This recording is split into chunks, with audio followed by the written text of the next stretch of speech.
जय श्री राम। जय हनुमान जय जी। हनुमान जी। दोस्तों, आज मैं सुंदरकांड के ऊपर आपको थोड़ा सा डिटेल बताना चाहूँगा।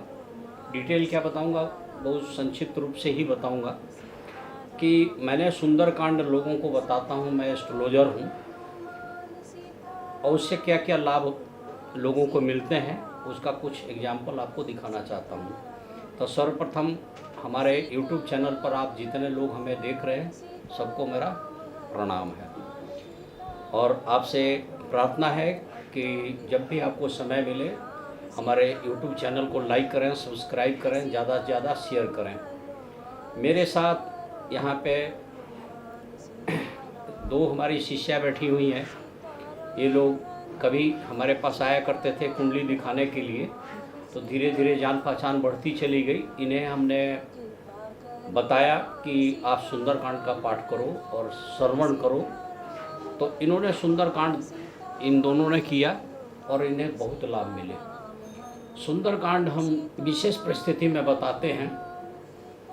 वैसे आप भी जानते हैं कि रामायण के पाठ करने से सुख बढ़ता है और हर समस्या का हल रामायण के अंदर दिया हुआ है। सुंदरकांड गोस्वामी तुलसीदास जी ने इस हिसाब से लिखा हुआ है कि आपके ऊपर कोई भी मुसीबत हो, विपत्ति हो, दिक्कत हो, आप सुंदरकांड करें, हनुमान चालीसा पढ़ लें। सुंदरकांड के पढ़ने से आपको काफ़ी सुख बढ़ता है। इसका जीवंत उदाहरण मैं बता रहा हूँ। कोई एक ऐसी समस्या सी, कई चीज़ें यूट्यूब पे, चैनल पे डायरेक्ट किसी की पर्सनल बातें नहीं बताई जा सकती है, लेकिन उनके लाभ ऐसे हुए जो सब उतना हमने भी नहीं सोचा था। और उसके लिए हमारे सामने हैं ऋतु रोहिला जी और साथ में बैठी हैं यहाँ पे शिवानी रोहिला जी। आप इनके मुंह से सुन लीजिए। तो ऋतु रोहिला जी। जय श्री राम। नासे रोग हरे सब पीरा, जपत निरंतर हनुमत वीरा। तो जैसे कि आचार्य जी ने बताया, आचार्य जी ने मुझे बताया कि सुंदरकांड करो तो उसके ज़्यादा लाभ मिलेंगे। तो मैंने 11 दिन का अनुष्ठान लेके और सुंदरकांड किया। तो मुझे जितनी बार भी मैंने किया, मतलब फर्स्ट टाइम मैंने जैसे किया तो मुझे 11 दिन भी कंप्लीट नहीं हुए थे। जिस चीज़ को मैंने सोच के किया अनुष्ठान लेके, वो मेरी 11 दिन से पहले ही कंप्लीट हो गई। मतलब मेरी जो बात थी वो पूरी हो गई, मेरी मन इच्छा। उसके बाद मैंने फिर 2-3 बार और किया। तो अभी तक मतलब अगर मुझे कुछ भी चाहिए होता है तो मैं उसके लिए सुंदरकांड 11 दिन का अनुष्ठान लेके या 21 दिन का, जैसे भी आपको ठीक लगे, उसके हिसाब से मैं करती हूँ। तो उससे काफ़ी मुझे लाभ मिला। तो थोड़ा सा मैं उसमें ये जानना चाहता हूँ कि थोड़ा सा विधि बता दें कि क्या कैसे किया आपने, हाँ जी, ताकि पब्लिक को अगर करना हो तो वो भी कुछ कर सकें। बिल्कुल बताइए। बिल्कुल। तो सबसे पहले तो आचार्य जी, जैसे कि आपने मुझे बताया था कि हनुमान जी और रामचंद्र जी के साथ उसमें सामने दिया जलाएं, और मैं तो लाल बत्ती, जो कलावे की लाल बत्ती के साथ दिया जलाती थी। तो हनुमान जी के सामने और रामचंद्र जी के सामने तो सबसे पहले मैं करती थी राम स्तुति, और उसके बाद मैं हनुमान अष्टक, क्योंकि आपने मुझे बताया था कि हनुमान जी को श्राप था कि वो अपनी शक्ति भूल जाते थे। तो उनको शक्ति याद दिलाने के लिए हनुमान अष्टक किया जाता है। तो उसके बाद में हनुमान अष्टक, ताकि उनको अपनी शक्ति याद आ जाए। उसके बाद फिर मैं सुंदरकांड करती थी। उसमें भी मेन चीज़ क्या है कि हम अपनी जिस चीज़ के लिए कर रहे हैं, जैसे कि किसी चीज़ में विलम्ब हो रहा है तो संपुट लगाना है बीच बीच में। पूरा दोहा पढ़ के उसके बाद संपुट लगाएंगे। जैसे अगर आप किसी चीज़ के लिए कुछ ज़्यादा लेट हो रहा है, आपकी बात नहीं पूरी हो पा रही है, तो उसके लिए लगाएंगे कि अब विलम्ब के ही कारण स्वामी कृपा करो हो अंतर्यामी। और या फिर आप लगाएं कि हनुमान जी ऐसे कौन से काम है जो नहीं कर सकते, कवन सो काज कठिन जग माही, जो नहीं होए तात तुम पाही। और 2-3 मतलब अपनी सिचुएशन के हिसाब से जो भी चीज़ें आपको चाहिए उसके हिसाब से लगा सकते हैं संपुट। तो मैं फिर उसी विधि के अनुसार किया था। और हनुमान जी को लाल चीज़ें बहुत पसंद है, जैसे कि लाल फूल चढ़ाती थी और तुलसी के साथ उनको भोग लगाती थी।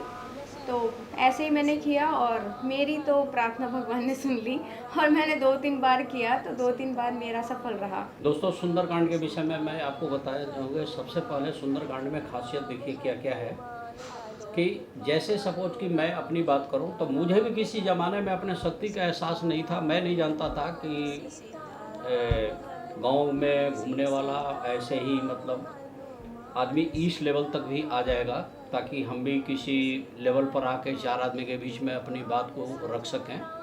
और मैंने कई के देखे हैं, और कहीं भी कोई दबा हुआ है, आगे बढ़ना है, तो उसमें बहुत ज़्यादा मददगार हो जाती है सुंदरकांड। इसमें सबसे पहले है कि आपने देखा होगा कि विभीषण जी ने उनको, हनुमान जी को जागृत किया, उनको शक्ति का एहसास दिला दिया हाँ जी। कि भाई आप में तो ये शक्ति है कि आप ये भी कर सकते हो।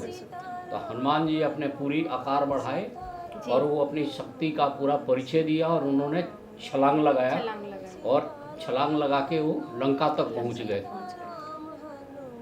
सुंदरकांड में सबसे बड़ी ये है कि आत्मबल बढ़ा देता है। हाँ जी। और सुंदरकांड करने वालों का मैंने एक चीज़ देखा है कि रोजी रोजगार के मामले में देखा जाए कि किसी को रोजी रोजगार की दिक्कत है, अगर सुंदरकांड सुनना शुरू कर दे, अब बाद में कुत्ते वगैरह को इमरती या जलेबी वगैरह खिला दे तो बहुत भैरव जी को, चाहे जिसको भी, तो उसको बहुत ज़्यादा लाभ मिलता है। ऐसे ही मतलब मैंने कई चीज़ें देखी है। जी। सुंदरकांड करने वाले को मैंने देखा है कि कोई ऐसी विपत्ति आ गई है तो सबसे पहले हम लोग हनुमान चालीसा ही करते हैं विपत्ति में। करते हैं। हाँ जी। उसके बाद सुंदरकांड से शांति आनी शुरू हो जाती है। हाँ सुंदरकांड एक मान के चलिए कि पारिवारिक कोई डिस्प्यूट का चित्रण भी है, और उसको समाप्त करने का भी तरीका है। एक समस्या का पूरा हल दिखाया गया है। गोस्वामी तुलसीदास के विषय में जितनी भी हम लोग बड़ाई करें उतना कम है। धन्य है गोस्वामी तुलसीदास जी ने, जिसने रामायण लिखी, रामचरितमानस उन्हीं की रचना है। जी। उसमें सुंदरकांड का जो वर्णन है वाकई काफ़ी सुंदर है। सुंदरकांड वालों का मैंने कई आदमी के ऊपर बताया है कि कोई मनौती है, उसको कोई दिक्कत है, और सुंदरकांड विधिवत, जैसे कि ऋतु ने बताया, और इनके सहयोगी ये हैं हमने भी किया है। शिवानी, साथ इसने में भी ही हम किया करते है। हैं। साथ में ही करते हैं। साथ में करती है, ये दोनों करते हैं। हाँ जी। और अक्सर ये लोग इस क्षेत्र में, आप इसी बढ़िया हनुमान जी का अनुष्ठान हो रहा चीज़ है हनुमान मंदिर। तो ये लोग हनुमान मंदिर मैं तो मोस्टली जाके करती ये हूँ। लोग नजर आ जाएंगे कि वहाँ पे है। कई बार हम कहीं से जा रहे हैं, हनुमान जी की कहीं पता लगा कि ये हो रहा है या मेरे को इनवाइट किया गया है, तो ये लोग देखते हैं कि ये भी पब्लिक के बीच में है। ये मैंने देखा है। तो ये हनुमान जी के बहुत बड़े भक्त हैं, और हनुमान जी का इनके ऊपर बहुत बड़ा आशीर्वाद है बिल्कुल। कि ये लोग डे बाई डे आगे ही बढ़ते चले गए। और इस तरह से, चूँकि मैं एस्ट्रोलॉजर हूँ, मैं हमेशा देखता हूँ, किसी न किसी को बताता ही रहता हूँ, और 99% सफल होते ही देखा। तो आप सभी से भी गुजारिश है कि आप लोग समय निकाल के रामायण पढ़ें, सुंदरकांड पढ़ें, हनुमान चालीसा पढ़ें, और नौकरी संबंधित कोई समस्या है, रोजी रोजगार से रिलेटेड है, बिजनेस से रिलेटेड है, कोई भी ऐसी बात है, आप सुंदरकांड शुरू करें। जो आदमी कर नहीं सकता, तो आजकल यूट्यूब पे तरह तरह के हैं, वो उसका श्रवण करें। कहा गया है कि सुंदरकांड के श्रवण करने से भी हाँ जी। वही लाभ मिलता है। बिल्कुल अब ये लोग बैठे हैं तो अपने सामने राम लक्ष्मण जी ये सब लेके ही बैठे हुए हैं, ये मेरे फेवरेट है। इनके फेवरेट हैं। तो इन लोगों की अटूट आस्था है, बिल्कुल। और परमपिता परमेश्वर और नारायण भगवान, विष्णु भगवान के रूप हनुमान, भगवान श्री राम जी, हाँ जी। माँ जानकी, लक्ष्मण जी और हनुमान जी को बारंबार प्रणाम है। और इसी बात पर आप लोग बोलिए जय श्री राम। जय हनुमान जी।